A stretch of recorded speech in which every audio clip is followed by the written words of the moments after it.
Tallinna võimukõnelustel on kokku lepitud tõesti sotsiaal- ja tervishoiu küsimustes hästi lai valdkond ja need detailid, mis inimesi huvitavad, on ilmselt väga spetsiifilised.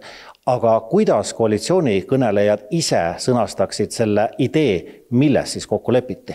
Ma arvan, see on perede ja õnnelike laste linn, et see on see katuspealkiri, et hästi suur rõhk meie sotsiaalprogrammist keskendubki siis lastega perede toetamisel. On siis lastega peredel Tallinnas eriti raske? Kui me vaatame viimase paari aasta inflatsiooni, maksutõuse, erinevate teenuste kärpimist, siis ma väidan, et on küll. Ja linn peab siin rohkem panustama.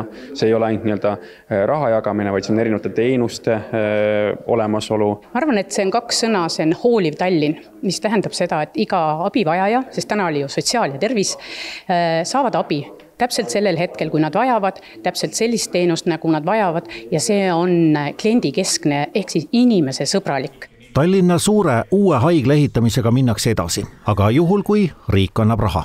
Need tingimused selles mõttes ei ole muutunud, et põhimõte on see, et me konsolideerimisega läheme edasi, asutuste juriidiline liitmine, et suurendada efektiivsust, paremat ravi kvaliteeti, aga nii nagu eelmises koalitsioonileppes oli sõnastatud, on ka nüüd, et me teame, et me vajame siin riigi abi, et Tallinna eelarvest üksi 100 miljardit eurot ei leia.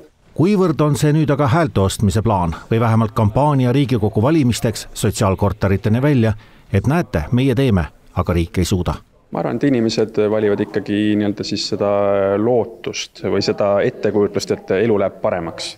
Et seda ei saavuta ainult raha jagamisega, vaid ka sisulise kvaliteedi näitamisega. Et sama koostöö, päriselt murede lahendamine, ma arvan, inimesed langetavad oma otsuse selle põhjal. Rahanumbrit te praegu ei nimetanud?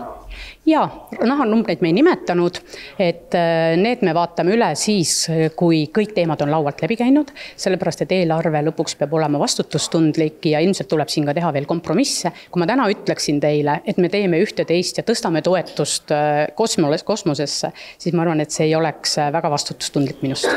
Kes saab Tallinna linnapeaks, seda nime ikka veel välja ei öelda.